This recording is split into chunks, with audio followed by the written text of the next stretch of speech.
Do you guys have any questions about that at all? You can just unmute yourselves whenever you need to, by the way. Nope. I'll unmute everyone. Is everyone all cool? Yeah, all good so far. Cool. All right, I'll just mute everyone and just get started, I guess, with everything. Cool. All right, so I'll just open this up. So this is the geometry. So obviously this is, I've created this in SpaceClaim, but you can create the geometry in whatever you want. And the whole benefit to using this wrapping process is you don't have to, it's a little bit more forgiving, number one, on the meshing side of things. There's a journal file that's scriptable, and it also doesn't require you to make things like enclosures. So I found that people just had issues with that. So this is just the geometry though. So you can see we've just got a front wing. So it's important though that you call it the correct name because the name selections will come through. So front wing will come through, the front wheel, the wheel left and right. It's important that you still got good kind of, practices. So we've got a gap between there. We've got a 3 or 4 mil gap around there and around these wings. So if I take a section around these wings, you can see even the main profile just has the chamfer, which is used in order to get a better boundary around there. And if we move this around as well, we can see that the wheels actually have a radius around here. So it's to make sure that we don't have any sharp elements or anything like that. So there's just basic things and just checking for things like interference as well. These are all things that you can do, right? Pretty easy. On the scripting side of things, so I'll maybe go through this later on. This might be something to do a little bit later after we've kind of gone through the process, but this is a script and I'll give this to you guys and you can have a look at it. That, defines a bunch of things, again, goes through the wrapping process. This is where the domain is created and the body of influence, change a couple of name selections, we set up our sizings and kind of just goes through the process of setting up the mesh. And we've got a second component, which is then setting up the solving side of things as well. But we'll be going through it manually in this particular case. So this is just the Fluent launcher. Look, in your particular case, double precision, and we're going to be going into meshing mode. In the latest versions of ANSYS, there's actual parallel meshing, but in 19.2, which is what I'm going to be opening this up in, it's just single core meshing. But we'll leave it at 4 at the moment, and just make sure you put the working directory in here. So copy and paste that folder structure into there. It's going to make sure any components that are saved and closed out is going to be kind of in this folder. So it makes it easier when it comes to actually managing your files as well. Right. So if you guys, again, have any questions, just shout out and we'll just go through them, I guess. Cool. So one of the things that we want to do is just going to start to import our CAD. So you can see as soon as I've opened it up, it actually automatically opens it up in the working directory. So I'm just going to hit OK. I normally like to import everything in as millimeters. So it means my my name selections all come through as millimeters as well. Or my, sizings come through as millimeters as well. That's just a personal thing. You guys can kind of do your own thing. Bring it as meters if you wanted to. Yeah. So again, I'm bringing in a SpaceClaim document here, but we can bring in like SolidWorks Inventor files or step files if we wanted to as well. Cool. So files come in, again, just right click on this. We can draw all. We can see what we've got here. We've got our displays. It's come through as faceted information. So it's just, it's like an STL almost. And we'll just kind of go through the process. So one of the first things that we'll do is most likely just create our construction geometry. So this is going to be creating our domain, right? So we'll make it relative to these components. So delta X minimum is so delta X is, the X, you can see the triad on the bottom right, and the minimum is almost like the negative. So if I make this say 2000, right, I should be able to draw it, and we can see the minimum's kind of gone back like 2000. So if I make this say 4000, sorry, other way around. We'll delete that, and there you go. So the minimum, goes back the other way. So I'll make this 2000 here. I'll make the delta X maximum around 2000 as well. So draw it. So it's probably needs to be around maybe around 6. The delta Y minimum, I'm going to leave this as 0, and this maximum 2 grand, and it's going to be probably around 2 meters out either side. Right, so that's the domain that's going to be created. And the other thing is that the reason I've left the delta Y as 0 is that you can see the bottom's just going to be exactly where the wheel will be there as well. And this edge length, I'm just going to make this edge length around 1,000. It just doesn't put as many elements in there pretty much. So we're going to create the object, hit create, and it's going to call it domain, press OK. So it's going to create my domain for me in all these different names. And the other thing I'd actually like to do as well is also create a body of influence. So I'm just going to make that, say, put it 200 in front here, maybe make it 1,000 behind, just make it 200 above, 200, 200. Right, so I've just got this, that's going to be my body of influence. So again, create that, BOI, hit OK. Oh, let's change the edge length there to 100. Cool, I can go right click, draw all. We can see what we're drawing. So we've got our domain, we've got our body of influence. Let's get rid of that highlighting, and we've got our wings as well. Next thing that we're going to do is start to create our sizing functions. So this is going to be like the name selection, so telling it how big the actual elements need to be. So I'm going to go for a minimum of 1, let's go for a maximum of 200. The first one I'm going to do is just a curvature, and it's going to be around the, I'm going to go face zones and just select the front wing. All right. So actually, I can just leave it as object face and edges. Unselect all front wing. I can draw it if I want to, just double check. Hit all faces if I want to. Yeah. Press OK, and I'm just going to go from like 1 to 20 mil. Hit create. The other thing I'm going to do is give it a proximity. So it's going to put 3. I want to enforce, say, 3 elements across these edges, which is really important when it comes to creating good quality meshes around here. So I'm just going to go 1 to 5, 3 elements, do exactly the same, and I can make another one as well for the wheel. Right, so let's just call this 20 as well. That one for both of them. Right, okay, create. And I'm going to create another one for the body of influence. So just go BOI. Right. In this particular case, I'll probably make it, because we're going to be meshing it with hex core, there's kind of like an octree kind of method to go about it. I'll talk to you guys about that later on, but we'll make it around 10 mil. Select the BOI and hit create, and we'll just hit compute. So those are all my sizing functions, and it's just going to compute the size fields pretty much. Right. So it's done that relatively quickly. One of the other things that I'd like to do is just get draw all on this, all faces, is that we need to actually tell the software where the air domain is. So I'm going to right click on model, material points. I'm going to create a new one, just call it fluid. All right, so this is just, again, XYZ coordinates. So it's just going to be 0 in the X. It's going to be in the fluid domain. So let's just give it like 1,000 here, 1,000 here. That's exactly where it is.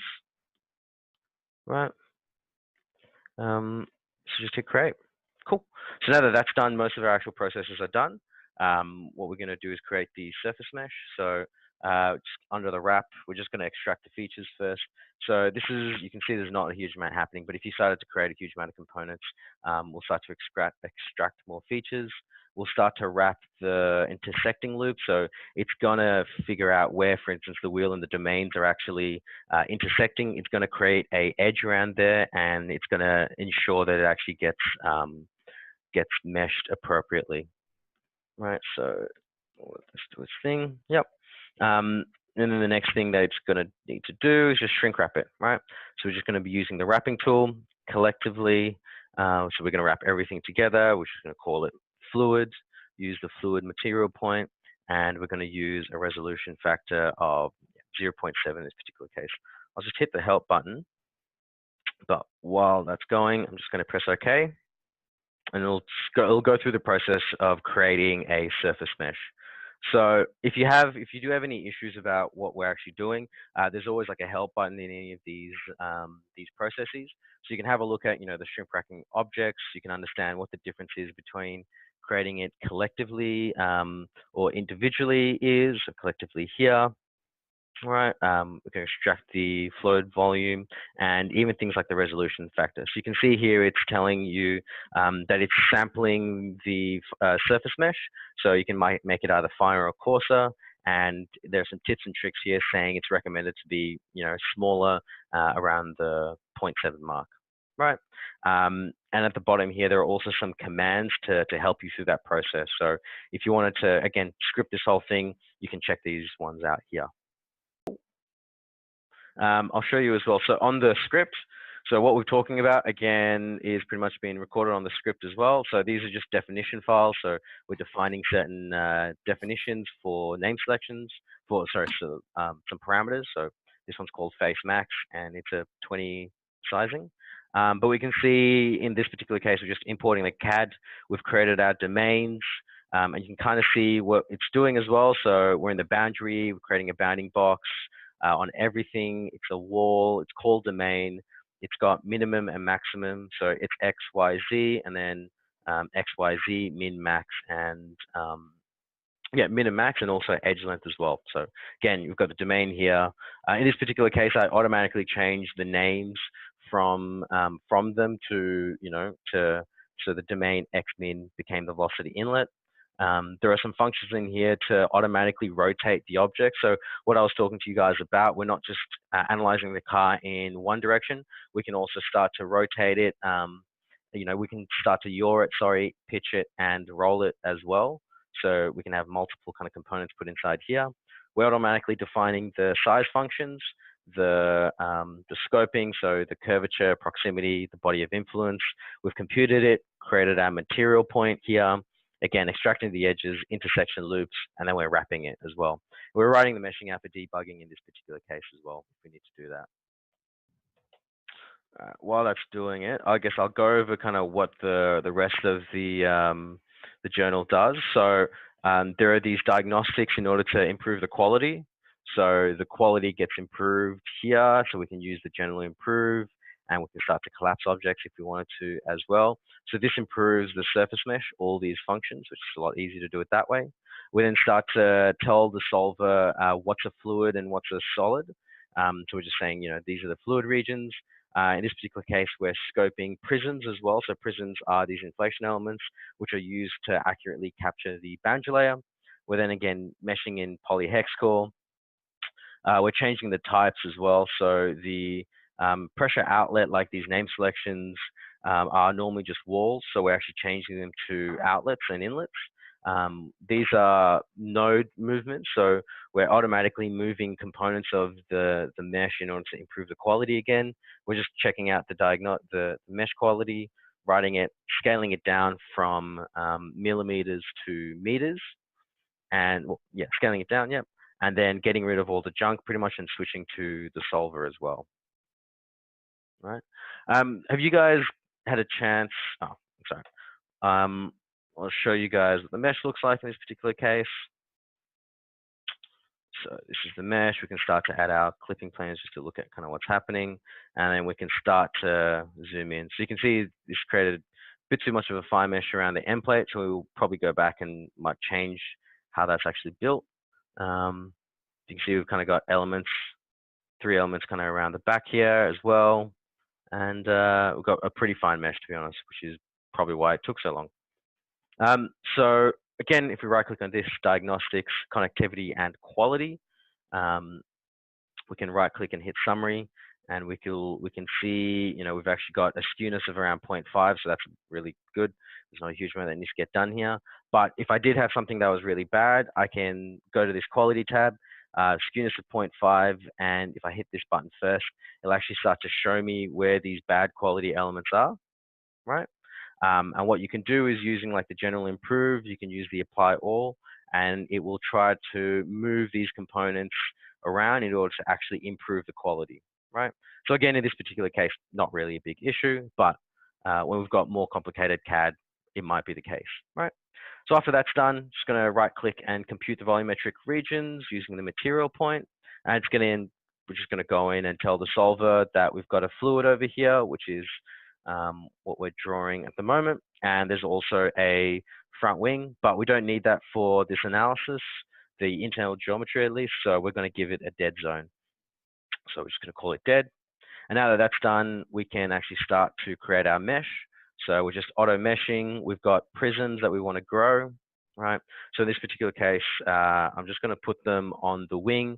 I'll normally do like a last ratio, give it like a first height of say 0.1 or something like that. Maybe give it 10 layers, depending on what cluster you want to hit. In this particular case, we'll just leave it for an aspect ratio, leave it to just actually 2 layers. And we're going to select the just the front wing, hit create.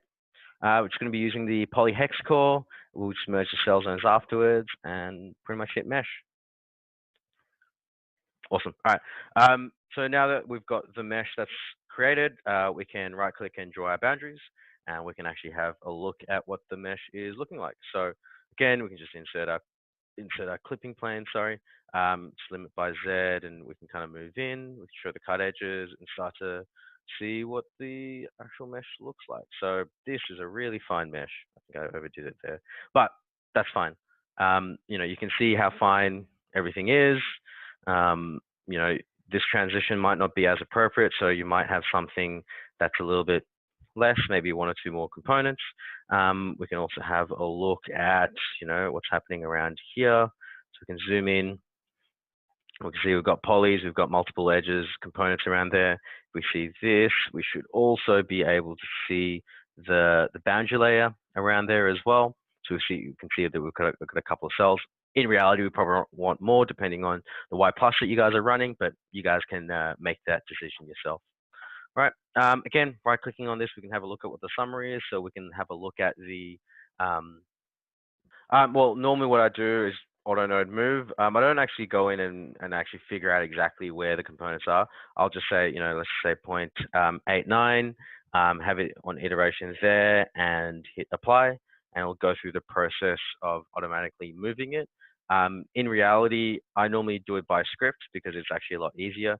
So in this particular case, it's mesh modify. It's doing the auto node move on everything at a skewness of like 0.99. This 50 is relating to the max ITA per node, the dihedral angle, and in this particular case, instead of just 1 iteration, it's actually doing 10. So it's got more options when it comes to actually improving the node movement. Does it not? Oh, see, it's no cell over the criteria. So just go 0.8 and then go skew. There we go. And so now if you click on the screen and if you just press the up key. And so that was the other day, Harry, you were having a problem with like elements that were skewed beyond 1.5 or like beyond 1. That's always going to be a region where you have like a closed gap, and you won't necessarily be able to find that by just zooming around the geometry. So if you do it this way, you can press up, up, up until you've got enough context to see where those elements are. You can go back and change it in the geometry and come back. Cool. So I've got I've done the auto node move. So again, I'd normally use a script that automatically goes through that whole process as well. And then we'd go hit prepare to solve. And what it's going to do is going to get rid of all this other crap pretty much. So all the geometry files and the mesh files that we really didn't use. Then what we're going to do is if I right click on this, so if I use the selection filter here, right click on this, you'll see that it's got domain xmin. And if I hit this button here, it's actually going to rename everything for me. So I'm going to call this inlet and give it a boundary condition of velocity inlet. And I'm going to do the same for this one here. So outlet and pressure outlet. Cool. So all these other things will pretty much be defaulted to walls, which is fine. And now the other thing that I'm going to do is the mesh. I'm going to scale it down. So if I go mesh manage, I can go to my scale function, hit this one, and I'm going to scale it down in 0.001 in all 3 components. Press apply. Right, again, you'll see the scale 0 to 1,000. So I rescale this and zoom in. So again, scale down. We can see now it's in meters pretty much. So just standard SI units. So now that that's done, I'll normally just go switch to solution. and it's going to take pretty much all the data and switch it over to the solution. So again, on the script, we've created the mesh, changed the mesh types, we've created the auto node move, so we've fixed up any volume grids. Again, after this, if there are still some really bad elements, it probably means that there is something in the geometry that does need to get fixed up. So understand that and fix it up in the geometry. We write the mesh out for debugging, we scale it down, we prepare to solve, which gets rid of all the geometry objects, and then we switch over to the solution side of things. And we've got the solution here. So this is the solver. Just hit the display button and we can have a look at everything. So let's do its thing.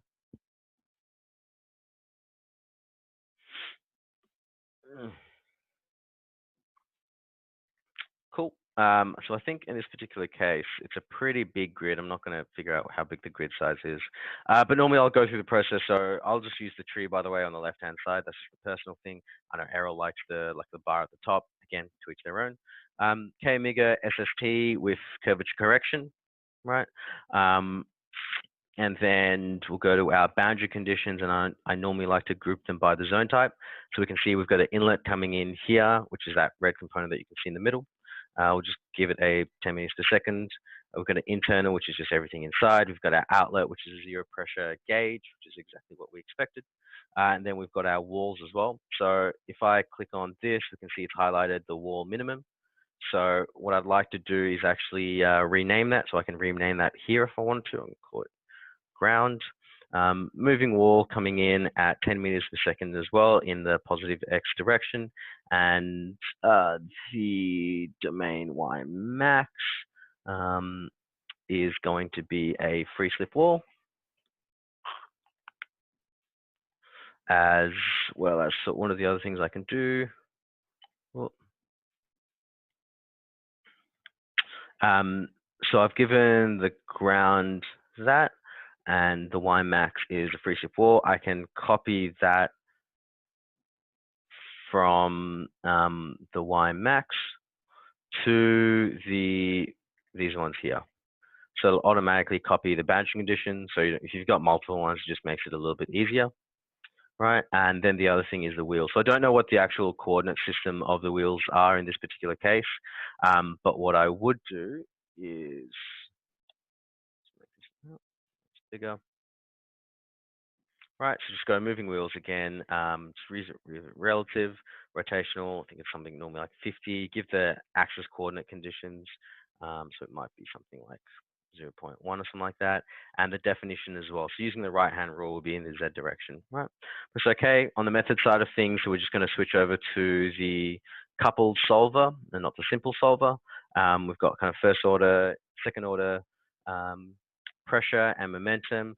And for increased accuracy, you might want to increase the turbulent kinetic energy and the specific dissipation rate. Not the biggest issue at the moment, though. I normally switch on the pseudo-transient solver because I found that it helps with turbulent flow. And I'll have some sort of report definition as well. So I'll most likely put something like lift forces on the front wing. Right, so again, nothing special. So in the positive Y direction, we can go, I normally just leave it as the force. Right, and then go over to the calc and just go like say 200 iterations and then run through it. And that's pretty much it.